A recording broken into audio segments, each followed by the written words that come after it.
forced Turkey and Iran to work together.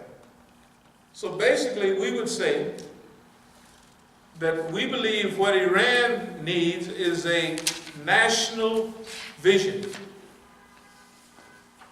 A national vision means that, you remember in the old books about America, they had Manifest Destiny.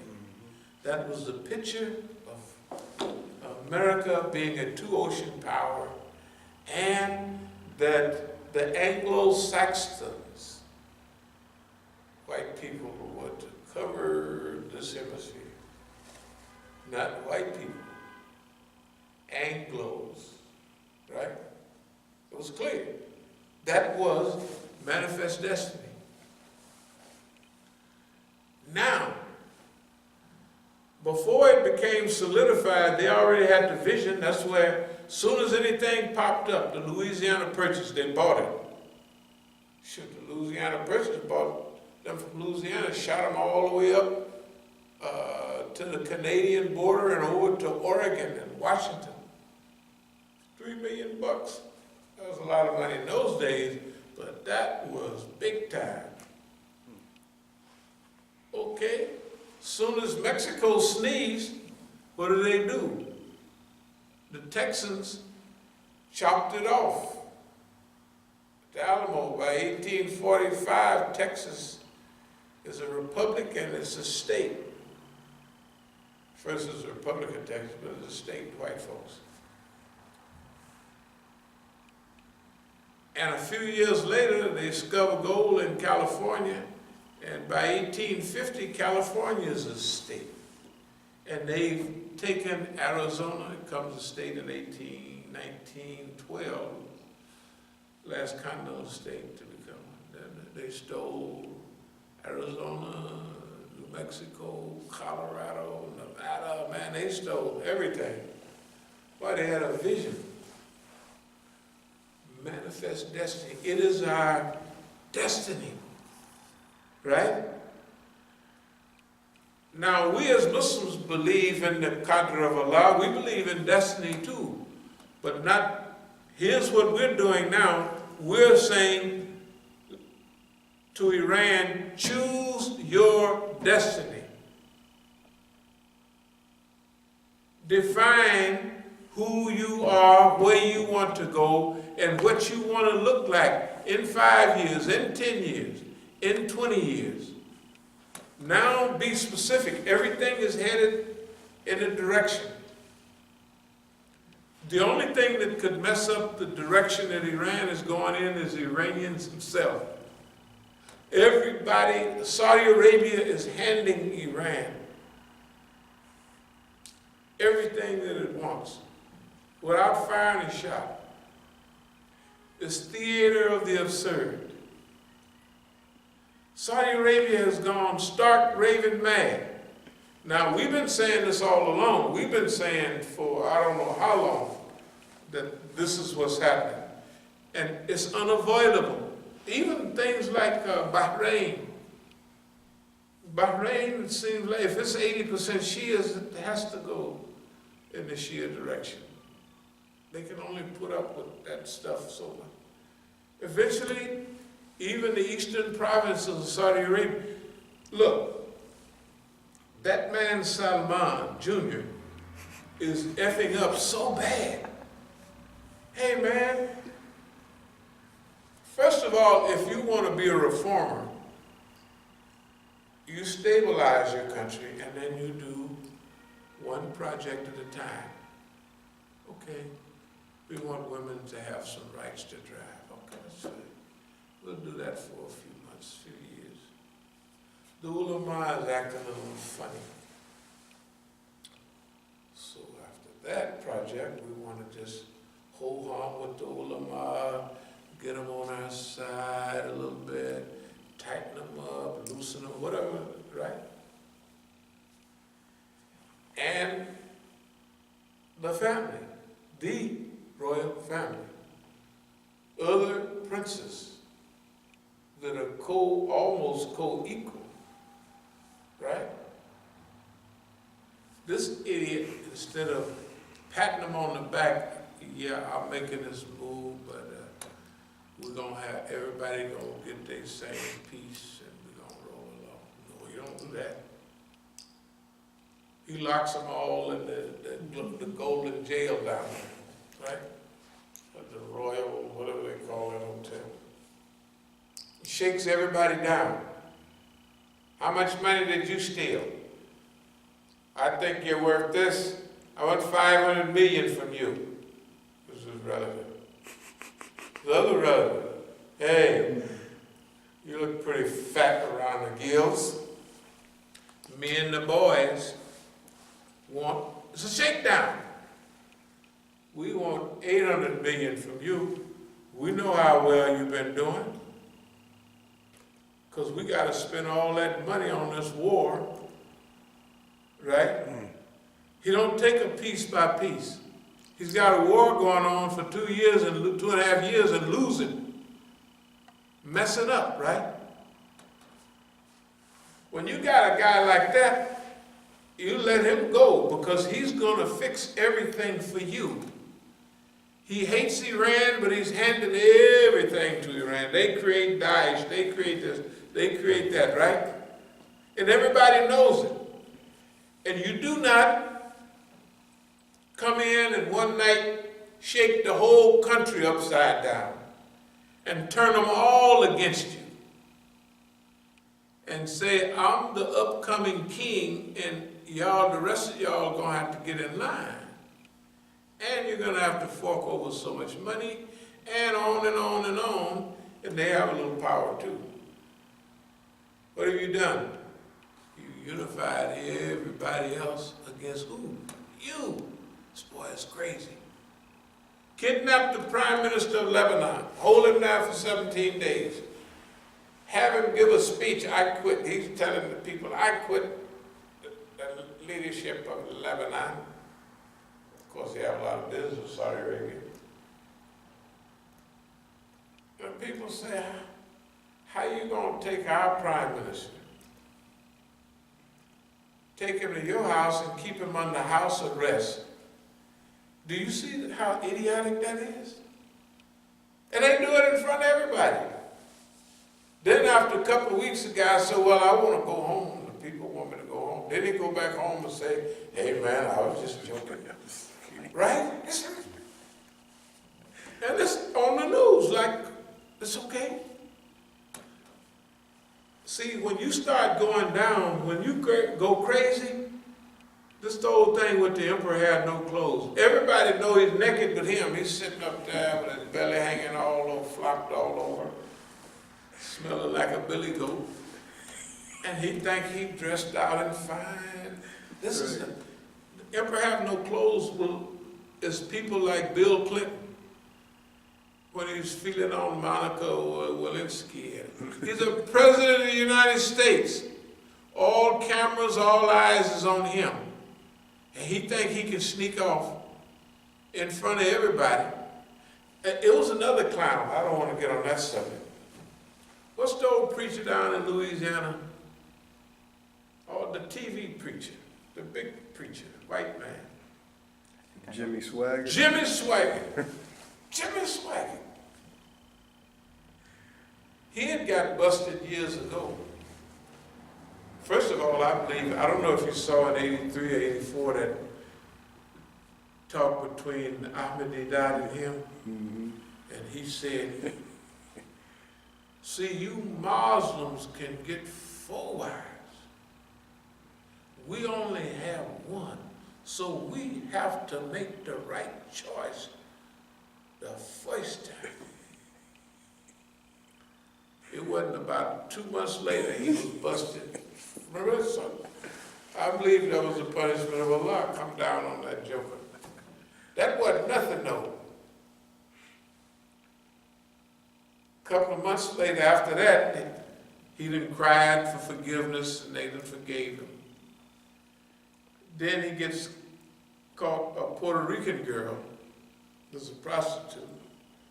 You know, she hate hypocrites, I'm sure. So he gets her in the room, in the town that he's from. See, that's the thing about it. He's from that town. He's the It's like Coca-Cola in Coca-Cola, Indiana somewhere. This is where he's from. Like Bill Clinton in Hope, Arkansas, right? This is hometown, probably 4 or 5 hotels, and he's in the hotel room with the prostitute, masturbating and stuff like that. And the girl tells on him.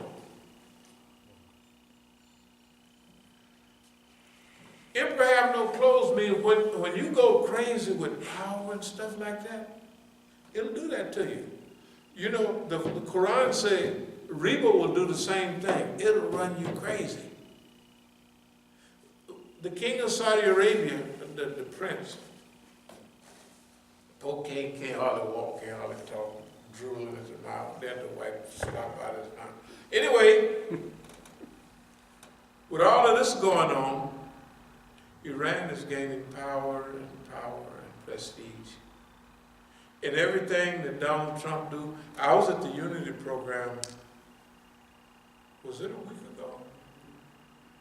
Yeah. You came back last Saturday. Yeah, Yes. I came back Saturday before that. This past. Saturday before that. Mhm. So, 2 weeks ago, I was in Iran. 31 years we've been having the Unity Conference.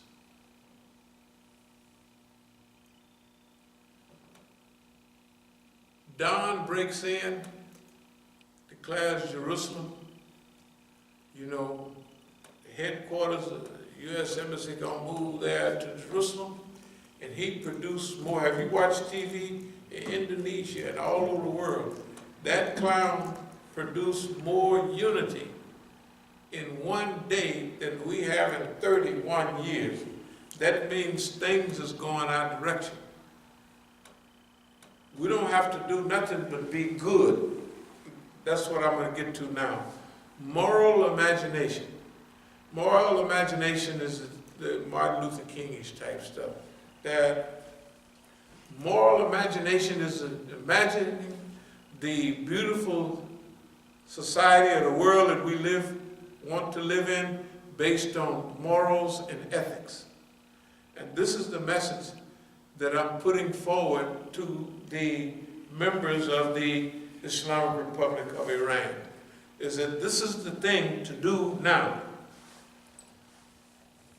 So those lectures that the world studies was to visualize the end result for 5, 10, 20 years. You know, what you want to look like, what you want the country to look like. The vision, the national unity. And I added world vision. They thought it was good because they translated and put it, and the title says, al-Faqih is I guess, a defense or a safeguard against global fitna. Boy, that's a good title. Some of the people, many of the people don't believe in al-Faqih. Many of the Shias. Okay. But that's all right. This is my position. You don't have to believe in it. In fact, I test everyone. That's why as soon as we get together, I lay out, I believe in al-Faqih, and none of them have yet to say, that's a good idea, I believe in it too, and then follow it up with something. If I bring up another subject, they'll follow in. If I talk about tazkiyah bil nafs or anything, yes, that's purification. As of yet, I have had no one, none of my friends or anyone else, follow up al-Faqih with, yes, it's a great concept, Many of the marja, Iran has a problem that they didn't solve in the beginning. When you have a revolution, what do you do with the institution of marjiyat? You know, like they have a marja, like the Sunnis, like us, so we have Imam Malik, they're all dead. But Shias have a live marja. So even during the time of Imam Khomeini, people did not, there's many, most of the big Shia ulama did not really like that. They thought it was bid'ah. al-Faqih. That was, it's a long story of his time in Najaf, but they didn't believe it. Even at the beginning of the revolution, Shariat Madari up in Tabriz, other big ulama, they didn't believe in it. Now, but didn't too many people buck it openly. But what do you do once you have a state? State power. See, Shias haven't had state power in I don't know when. The old Safavid dynasty back in Persian times. But I mean, state power. Okay, Shias have what we call marjiyat. Marja is just like we have Imam Malik, Imam Shafi, Imam Hanbali, Abu Hanifa. We have all these people. We follow their fiqh, and they've been dead 1,000 years. Okay, Shias generally follow a live marja. And they have been generally not anti-government, but what do you do when you have a state? And then you choose as the al-Faqih, who at that time, Ayatollah Khamenei, now has evolved, but his title was Hujjatul Islam. They would call, although his writing is good, he was excellent in siyasa because he was the president, all of that, but he was not a marja. So when he becomes the leader of the Islamic Republic of Iran, the Rahbar, they have a problem now. And I remember one of the great scholars in Iran, Ayatollah Miskini, he's a good person. He was telling the Rahbar, no, you take the job. And he said, will you follow me? And you're my teacher, one of my teachers. He said, you take the job, you do it. Everybody may not have felt like that. Over the years, the Rahbar has gained clarity and ability. He is the Rahbar. You know, it's 30 years now, 28, 29 years. Yeah, he's the Rahbar. But still, millions and millions of Shias don't believe in it. So what do you do with marjiyat when you have a state power? That's a question they have to solve. That's a question they have to solve. The question we're putting forward is mutual love and cooperation with each other, although you have differences. No, this is something, all of us got to do this. This is not just an extraordinary, this is a necessity. Many groups, the government destroy us by finding out two little things we disagree on, and they build that up and pump that up. Pretty soon, a great organization then shattered. Right? That's what they do. Yeah. So, moral imagination. Islamic Republic have to prepare now. If you want to, they are moving toward not regional leadership, they already have that. But I'm talking about in a short time as this whole Middle East coalesce behind the Islamic Republic. So they have to prepare for that with their vision. Now they have to have a bigger vision than just our vision of Iran. just our vision of the region. That's why I said you have to teach your brand of Islam as this is Islam. It's not because we're against them, we're Catholic, they're Protestants, we're Shias and they're Sunnis. This just happened to what we believe. Now, if you want to study with us, then you can study with us. But you say, oh, if you like the other brand, then we got plenty of people, you go study with them. But here's where we're going, our goals. Our point of departure is similar, and our point of exit is similar, and our point of arrival is similar. We're heading in the same direction. This is the message that I'm pressing for the people of the Islamic Republic of Iran, and mainly for the leadership, for the people in these little cliques and organizations. And mainly it's to the various little organizations around here, and in Iran too. But see,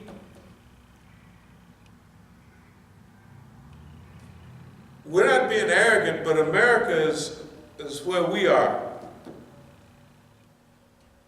And we can't stop people from, or urge people to do this, that, and other in Iran. We can just give a talk. But here in America, we'll do as much as we can without doing any harm to anybody to help maintain the system of al-Faqih.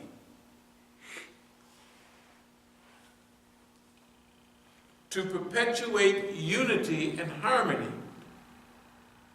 amongst all the Muslims, Sunnis and Shias and Shia and Shia, that we cooperate with each other and we don't have to have. One of the things that didn't bother me, but I had to tell the brothers, look, I'm not a clone. I done worked in the revolution longer than y'all and harder and spent more time on the battlefield. Y'all know how y'all got a clique now. Y'all got jobs. I don't have no job. I wouldn't take no job. You know I wouldn't take no job? Because if you're in a job or a clique and an order comes down from the top, like what we was talking with some of the people the other day, they were defending certain positions of ours, of course. Okay, there's others that if an order come down from not way up at the top, just a little crew, they click. What we're trying to prevent amongst Shias in the diplomatic corps and here in America is the equinization of the revolution.